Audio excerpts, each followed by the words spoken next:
husband and I love to use our vacation time to travel to foreign countries and learn about their history. And in the year of 1999, we decided to take a course that was offered by Elder Hostel called Discovering Scotland. And I thought, do you know, that sounds interesting. I was always interested in hearing about the Vikings, and my husband loved herring. And he had heard that in Norway they had an abundance and a variety of that delicacy that was not known anywhere else.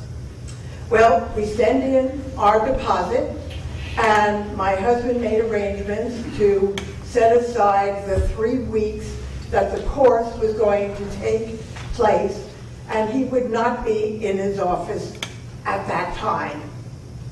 And we were all set.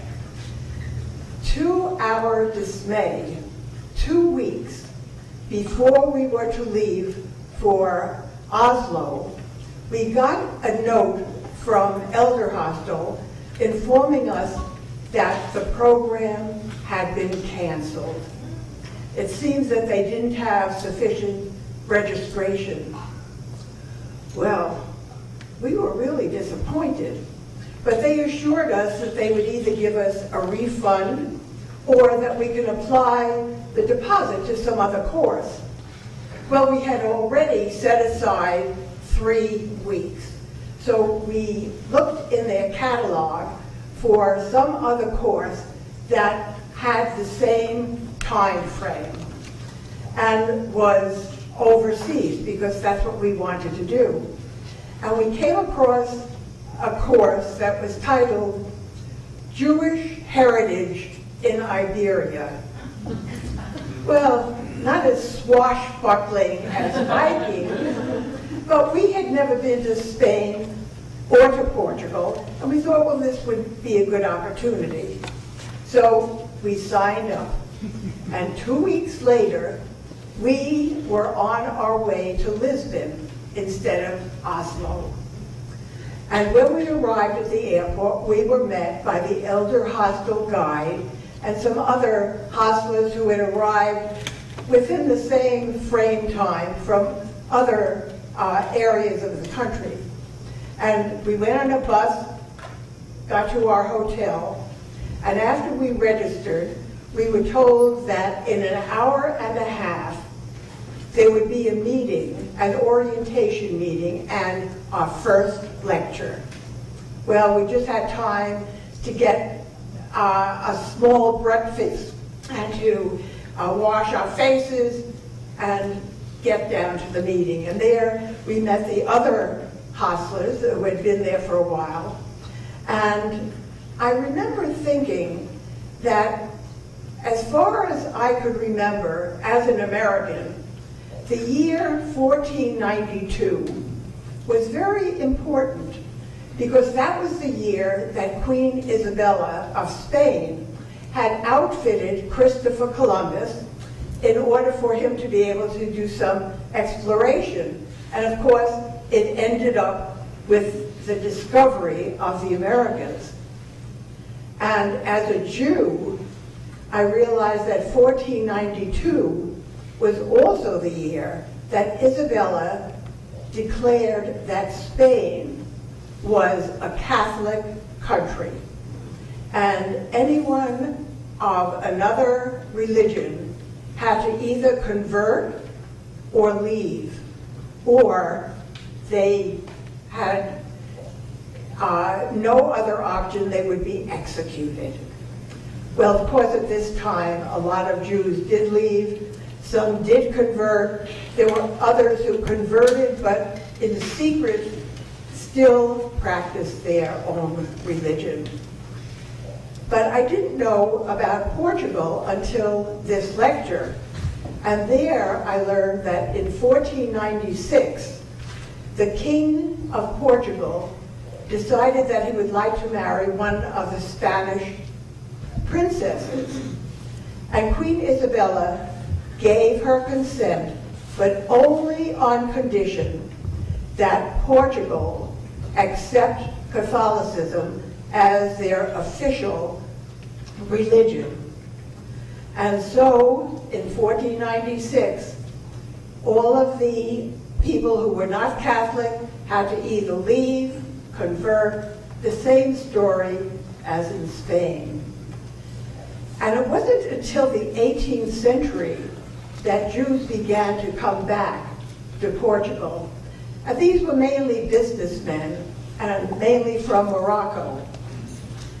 And after a while, they found that they really needed to build a synagogue, because up until now they were meeting in different people's homes in order to conduct their services and their prayers.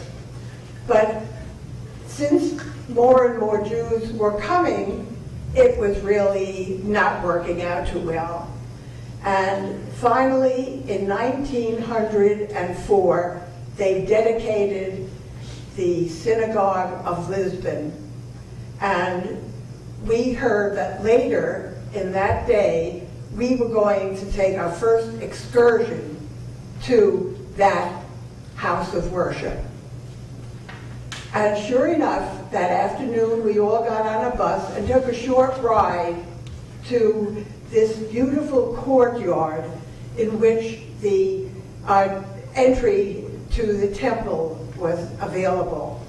It was a very interesting structure, simple, Romanesque, but elegant. Since this was an Orthodox temple, when we came inside, the women were directed to one area to sit, and the men were conducted to another area.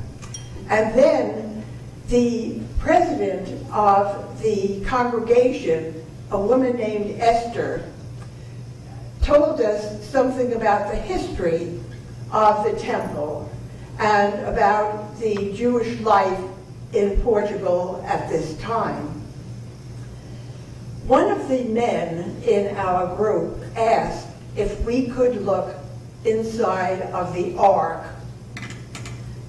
Every Jewish temple, every synagogue, has a cabinet that's called an ark, in which the Torah is stored.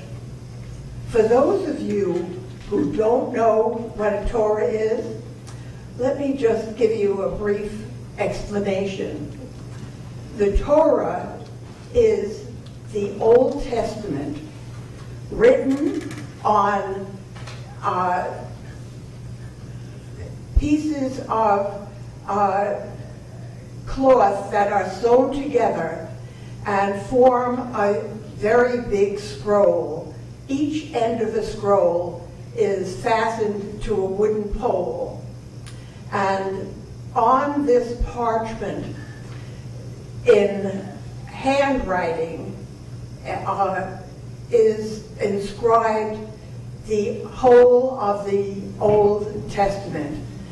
And it is inscribed by a trained person who is trained just in this type of thing, with using a quill and special ink. The whole process takes almost a year to complete. And most temples have one Torah in the ark. Some have two. Occasionally, in a very wealthy community, you may have a third Torah. Anyway, when this man asked if we could see inside the ark, Esther said, "As a woman, I cannot open the ark, but I can give you the key, and you can open it." Well, he eagerly accepted, and he took the key, and he went to the ark, and he unlocked it and opened it. And then we saw him peering inside, and he seemed to be counting. And he turned around with a puzzled look on his face. He said, there are 19 Torahs in this ark. I don't understand. And Esther said, well, let me explain. During the Second World War, when the Nazis were trampling east, marching east, when they came across a Jewish village in Hungary, Lithuania, or Poland, they rounded up the Jews, sent them to concentration camps, and burnt down the synagogue.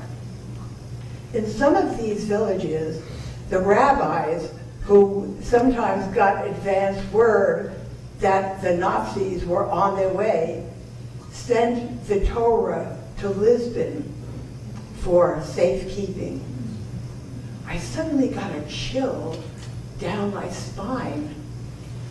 It was more than 50 years since the peace treaty had been signed. The war was over, and there was still 19 Torahs in the ark. I wondered if there would ever again be a Jewish village in these places in Poland, Lithuania, and Hungary.